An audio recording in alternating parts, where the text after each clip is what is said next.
Hello student, विद्या classes में आप सभी का स्वागत है। और अभी तक हमने जितना लेसन आपको मैथ में पढ़ाया है, उम्मीद करते हैं कि आपने सबका नोट्स बनाया होगा और अपना खुद का क्वेश्चन बैंक आप बना रहे होंगे, जो कि बोर्ड एग्जाम में आपको ज़्यादा हेल्प करने वाले हैं। ठीक है, तो हम लोग आज अगला चैप्टर लेके आए हैं जो कि त्रिभुज है। और त्रिभुज में बोर्ड एग्जाम में ज़्यादा से ज़्यादा क्वेश्चन आते हैं और कुछ क्वेश्चन तो ऐसे ट्रिकली होते हैं कि होता तो सिंपल है, बट आप डर के मारे इस लेसन को जल्दी कोई टच नहीं करता है कि इसमें सारी आकृति ही दी रहती है, कैसे सॉल्व करना होता है। कोई कुछ नहीं, केवल एक फार्मूला आपको पता रहेगा, एक तरीका पता रहेगा, एक प्रतिबंध जो मैं बताऊंगा, बस उसी से आप पूरे त्रिभुज को सॉल्व कर लेंगे। ठीक है, तो चलिए हम लोग स्टार्ट करते हैं त्रिभुज को। देखिए, त्रिभुज पहले किसे कहते हैं? जो तीनों भुजाओं से घिरी आकृति होती हैं, जो तीन भुजाओं से घिरी आकृति होती है, उनको त्रिभुज कहते हैं। कोण के आधार पे त्रिभुज के अलग तरीके होते हैं और भुजाओं के आधार पे त्रिभुज अलग होते हैं। ठीक है, तो वो अलग का मैटर है, चलिए उस पर भी डिस्कस कर लिया जाएगा। तो पहले हम लोग शुरू करते हैं सर्वांगसम। अब देखिए सर्वांगसम क्या है। अगर सर्वांगसम की बात की जाए तो कोई ऐसा आकृति लीजिए जिसके कोण और उसके माप एकदम एग्जैक्ट सेम टू सेम हो, उसमें कोई भी भेद ना हो, उसे बोलते हैं सर्वांगसम। जैसे मान लिया हमने एक त्रिभुज लिया, एक ट्रायंगल यहाँ पे ड्रॉ कर लिया ऐसे। ठीक है, ये ए कर लिया, बी और ये सी। मान लिया हमने ये भी 60 हो गया, ये भी 60 हो गया और ये भी क्या हो गया 60। एक दूसरा ट्रायंगल ड्रॉ करते हैं, डी ई और ये एफ। ठीक है, इसका भी एंगल 60 हो गया, इसका भी 60 हो गया और इसका भी क्या हो गया 60 हो गया। ठीक है, और मेजर कर लेते हैं कि ये 2 सेंटीमीटर का है, ये 3 सेंटीमीटर का है, या चलिए ठीक है, अच्छा 3 सेंटीमीटर का हो गया और ये 4 सेंटीमीटर का हो गया, तो हमें एंगल बदलना पड़ेगा भाई। चलिए 45 कर लिया और इसको 75 कर लिया। ठीक है, ऐसे कर लिया। इसको भी 3 सेंटीमीटर का रख लिया, ये 45 कर लिया और ये 75 हो गया, और इसको 4 सेंटीमीटर कर लिया और इसको 2 सेंटीमीटर कर लिया। अब यहाँ पे आप देखिएगा कि दोनों त्रिभुजों के माप, ये 2 सेंटीमीटर 2 सेंटीमीटर, 4 4 3 और 3, और सभी कोण क्या हैं सेम है। कोण क्या है सेम है।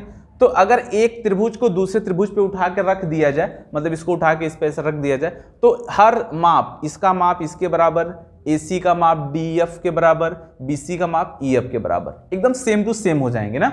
तो अगर ऐसे आकृति मिलती है जिनके संगत कोण और संगत भुजाएं सब बराबर हों, या फिर ऐसे कह लीजिए कि उनकी आकृति एकदम सेम टू सेम उनकी जैसे ही लगती हो, और अगर उसके ऊपर एक रख दिया जाए तो पूरे पूरे से क्या कर लेते हैं, ढक लेते हैं, और उसमें कोई छोटा बड़ा हमें समझ में नहीं आता, तो उस आकृति को हम क्या कहते हैं, सर्वांगसम कहते हैं। चूंकि सर्वांगसम जो है आपका क्लास 9 का सिलेबस है, बट नाम आ गया, थोड़ा हमने इसको डिस्कस कर लिया। ठीक ना। अब आते हैं अगले टॉपिक पे, समरूप। समरूप को बोलते हैं सिमिलर। ठीक है, सिमिलर कहा जाता है समरूप को। अब देखिए समरूप किसे कहेंगे। जैसे हमने एक कॉइन लिया 10 का, ठीक है, ये 10 रुपए का एक सिक्का हो गया। दूसरा हमने एक सिक्का ले लिया, एक कॉइन हो गया 5 रुपीज का हो गया, और एक ले लिया हमने 2 रुपीज का ले लिया। ये 3 सिक्के हमने ले लिए ना।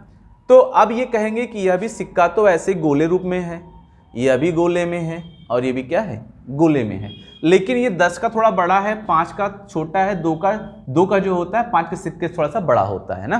तो अब यहाँ पे आप ये कहेंगे कि ये तो हैं तो सब गोले जैसे दिख रहे हैं, लेकिन इनका माप अलग होगा, इनका माप अलग होगा, इनका माप अलग होगा, लेकिन हैं गोले ही।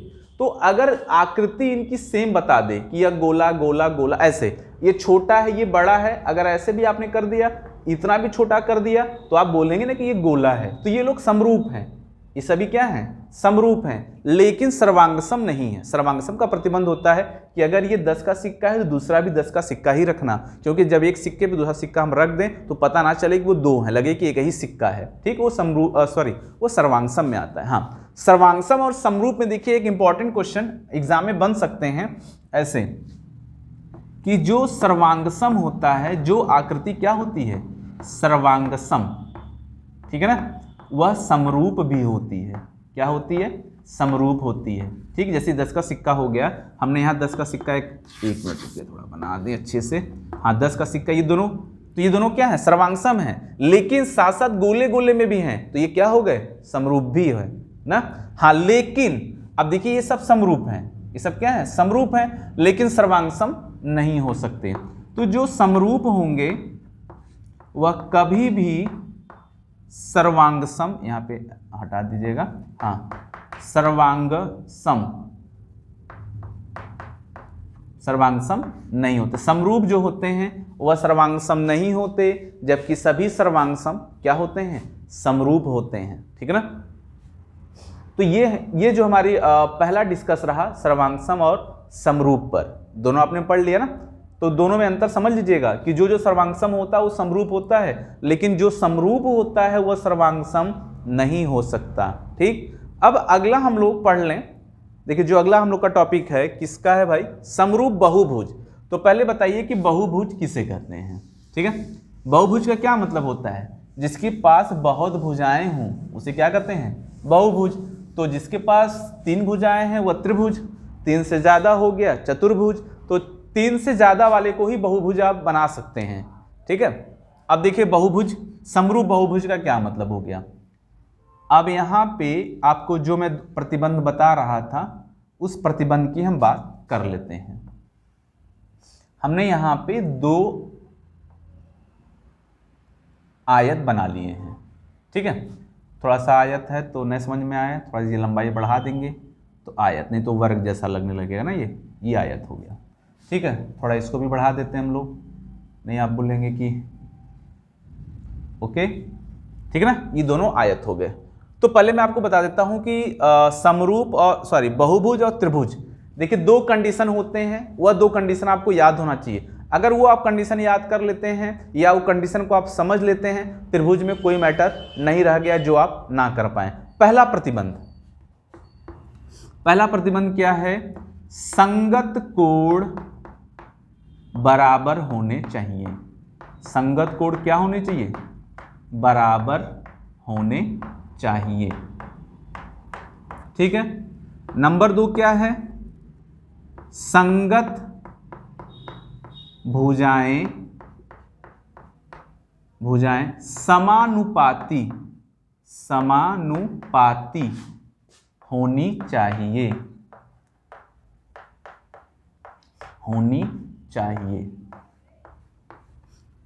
संगत भुजाएं समानुपाती होनी चाहिए, संगत कोण बराबर होने चाहिए। ये 2 प्रतिबंध है समरूप के लिए। ठीक है, केवल यह 2 प्रतिबंध अगर आप पढ़ लेते हैं कि संगत कोण बराबर होनी चाहिए, संगत भुजाएं समानुपाती होनी चाहिए, तो त्रिभुज आपका पूरा क्लियर, कुछ कोई भी डाउट नहीं रहा, केवल प्रैक्टिस मात्र रह जाएगी। उस प्रैक्टिस से आप करके सारे क्वेश्चन को सॉल्व कर लेंगे। ठीक ना। अब देखिए यहाँ पे चूंकि आपने पहले ही बोला कि ये आयत है, ये क्या है, आयत ए है और ये आयत क्या है, बी है ना। तो आयत का जो प्रत्येक कोण होता है हम लोग को पता है वो 90 डिग्री का होता है। कितने का है, 90 डिग्री। चलो 90 बना लिया भाई, इसको 90 डिग्री कर लिया। अब हमने मान लिया कि ये जो है आपका 4 सेंटीमीटर है। कितना है, 4, और इसको मान लिए 2 सेंटीमीटर का। चूंकि आयत के आमने सामने एक भुजा, यह भी 4 सेंटीमीटर का हो गया ना, तो यह भी 2 सेंटीमीटर की हो गई। इसको आपने कह दिया ये 6 सेंटीमीटर का हो गया, तो यह भी कितना हो गया, क्योंकि आयत के आमने सामने भुजाएं तो बराबर होती हैं। ठीक है, और इसको मान लिया कि ये 3 सेंटीमीटर का हो गया और ये क्या हो गया, 3 सेंटीमीटर का हो गया। अब हमें चेक करना है कि यह दोनों यह दोनों आयत जो हैं समरूप हैं या नहीं है। तो समरूप के लिए यही दोनों प्रतिबंध को हम लोग चेक करते हैं ना। शुरू करते हैं, पहले नाम रख दिया जाए A B C और ये D, E F G और ये H। ठीक है, ये हमने रख लिया। अब देखिए एंगल A जो है किसके इक्वल होगा, एंगल E के, यह भी 90, यह भी 90। चलो ठीक है, फिर एंगल B किसके इक्वल होगा, एंगल F के, यह भी 90, यह भी 90। चलिए हो गया। एंगल C किसके इक्वल होगा, एंगल G के, यह भी 90, यह भी 90। एंगल डी जो होगा एंगल एच के। अब देखिए ये सब के सब 90 हैं, ये इनका 90, ये इनका 90, 90, तो संगत कोण तो बराबर हो गए भाई। ठीक है, संगत कोण क्या हो गए, बराबर हो गए। अब हमें किसे चेक करना है, संगत भुजाओं को चेक करना है। ठीक है, तो चलिए संगत भुजा देखते हैं। संगत भुजा में कैसे चेक करेंगे, यहां से चेक करते हैं। देखिए इधर की भुजा लेनी है ए बी, इधर ले लिया A B, A B upon में उधर की भुजा क्या है ई एफ, ई एफ ले लिया।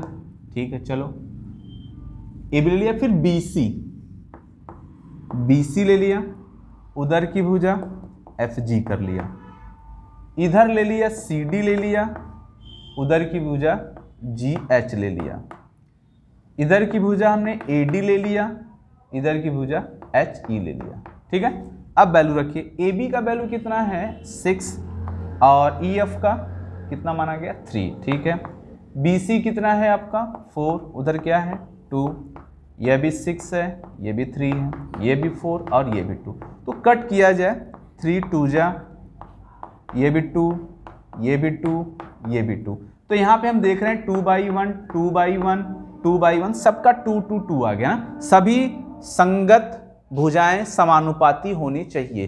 तो यहाँ आपने देख लिया कि सभी संगत भुजाएं क्या आ जा रही हैं, समानुपाती आ जा रही हैं। तो इस प्रकार हम कह सकते हैं कि यह जो बहुभुज है वह समरूप बहुभुज है। केवल देख के नहीं बताना होता है, यह दोनों कंडीशन मिलाने के बाद तब हम हाँ बोलते हैं। ठीक, नंबर 2, इन दोनों प्रतिबंध में से मीन्स इन दोनों कंडीशन में से कोई एक कंडीशन मैच होता है और एक कंडीशन मैच नहीं होता तो वह समरूप नहीं कहा जाएगा जब तक कि दोनों कंडीशन मैच ना हो। ये याद रखिएगा। आप ये कभी कभी सोचेंगे वहां तो बोला था संगत कोण बराबर होना चाहिए, कोण तो बराबर है लेकिन भुजा बराबर नहीं हो पा रही है या समानुपात में नहीं हो पा रही है, तो भी है, लेकिन नहीं, दोनों रहेंगे तभी हाँ बोलेंगे। दोनों में से एक अगर आपको नहीं मिलता तो आप तुरंत बोलेंगे नहीं ये संभव नहीं है, ये नहीं हो सकता। ठीक है ना। अब ऐसे ही हमें समरूप त्रिभुज को पढ़ना है। ठीक है, अब समरूप त्रिभुज देख लेते हैं। देखिए रूल्स वही रहेंगे, चाहे त्रिभुज हो चाहे बहुभुज हो, कि संगत कोण बराबर होनी चाहिए, संगत भुजाएं समानुपाती होनी चाहिए। ठीक ना। तो अब आते हैं हम लोग कोण पे। कोण एक बार डिस्कस कर लेते हैं भाई। चलिए, यहां पे आपने एक कोण बना दिया, सॉरी त्रिभुज बना दिया भाई, त्रिभुज में बार बार कोण बोल दे रहा हूं। एक ट्रायंगल, दो ट्रायंगल आपने यहाँ पे बना लिया। इसका नाम ए रख लिया, बी रख लिया और सी। इसका नाम डी रख लिया, ई रख लिया और एफ रख लिया। क्लियर है ना। ये आपके हो गए, मान लेते हैं 3 सेंटीमीटर के, ये आपके हो गए 1.5 सेंटीमीटर का, ऐसे मान लेते हैं हम लोग। ठीक है, ये हो गया आपका 6 सेंटीमीटर का और ये मान लिया 3 सेंटीमीटर का हो गया। ये हो गए आपके 4 सेंटीमीटर के और ये हो गए 2 सेंटीमीटर के। ठीक ना। इनके कोण भी सेट कर लेते हैं। ये मान लिया 45 हो गया, तो चलो ये 45 हो गया। ये आपका हमने मान लिया कि 90 डिग्री है। ठीक है, तो ये भी क्या हो गया 90 डिग्री हो गई। अब हमें दिखाना है कि यह समरूप त्रिभुज हैं या नहीं है। ठीक है, तो क्या शुरू करते हैं। हमने क्या कहा था, पहले इनके कोण को देख लेना, अगर बराबर हैं तो ठीक है, तब हम संगत भुजाओं पर बढ़ेंगे। अगर एक ही जगह गड़बड़ हो गया तो रुक जाएंगे ना। तो चलिए कोण चेक करते हैं। एंगल बी कितना है इनका और एंगल ई कितना है, दोनों मिला के 45 में है। चलो ठीक है, अभी तो मैच हो गया। एंगल ए और एंगल डी दोनों मिला के कितने हो गए 90 डिग्री पे हो गए। एंगल सी और एंगल एफ कितना हो गया, ये भी देखिए 45 ही होगा। कैसे, त्रिभुज के तीनों कोणों का योग कितना होता है 180। ठीक है, तो 180 90 ये है, अगर 45 लिख दें 45 45 90 90 180। तो ऐसे ही अगर आपको समरूप में दो कोण बराबर दिख जाएं तो तीसरे के लिए आपको परेशान होने की जरूरत नहीं है कि तीसरा कहां से लाएं। आप बिल्कुल ना परेशान होंगे तीसरे के लिए। ठीक है, अगर दो बराबर हैं तो तीसरा अपने आप क्या हो जाता है, बराबर हो जाता है। अब आते हैं हम लोग संगत कोण पे, सॉरी संगत कोण तो बराबर हो गए, संगत भुजाओं पर आते हैं। तो मान लीजिए, चलिए इधर से इस बार इधर शुरू करते हैं ना, यहां शुरू करते हैं। चलो पहले डी ई लिख लिया, डी ई अपॉन में, जब इधर से DE लिखा तो इधर किसको लिखेंगे, AB को लिखेंगे। इधर से EF ले लिया, आप दोनों में से किसी को कहीं से भी शुरू कर सकते हैं। इधर हमने BC ले लिया, चलो ठीक है। इधर से हमने AC ले लिया और उधर से क्या ले लिया, DF ले लिया। अब वैल्यू रखना शुरू करते हैं। चलिए यहीं से वैल्यू रखते हैं। DE कितना हमारे पास है, DE किधर था, अच्छा इधर था, 1.5 बाई में इधर कितना है 3, ऐसे कर लिया, ठीक है। फिर EF किधर है, ये 3 इधर क्या कर लिया, 6 कर लिया, चलो ठीक है। फिर इधर कितना है AC कितना है 4, नहीं उल्टा रख दिया क्या मैं, EF था ना इधर, तो FD ऊपर रखना था हमको, FD हमने इसको बाद में बोला था कि बाद में रखा जाएगा, चलो ठीक है। FD का वैल्यू कितना हो गया 2 और इसका AC कितना हो गया 4, वैल्यू तो सही रखा ना सारा, ठीक। अब कट करना, देखिए फिर से यहाँ 1 पॉइंट है तो अगर हम 10 से इंटू कर देंगे और यहाँ 10 से इंटू कर देंगे ना, तो हमें क्या मिल जाएगा, यहाँ से इंटू करने के बाद ये मिल जाएंगे 15 और बटे में 30, ऐसे। तो 3 दूना 6, 1/2 यहाँ मिलेगा, 2 दूना 4, 1/2 यहाँ मिलेगा, 15 दूना 30, 1/2 यहाँ मिलेगा। तो हम यहाँ पे देख पा रहे हैं कि इनके संगत कोण और संगत भुजाएं दोनों क्या होने लगे, बराबर होने लगे, ठीक है। तो इस वजह से यह दोनों त्रिभुज क्या हो गए, सर्वांगसम हो गए। तो चलिए इस त्रिभुज पे हम कुछ क्वेश्चन आपको बताते हैं, किस प्रतिबंध से कौन समरूप सर्वांगसम कौन त्रिभुज समरूप हो सकता है और कौन त्रिभुज समरूप नहीं हो सकता, ठीक ना।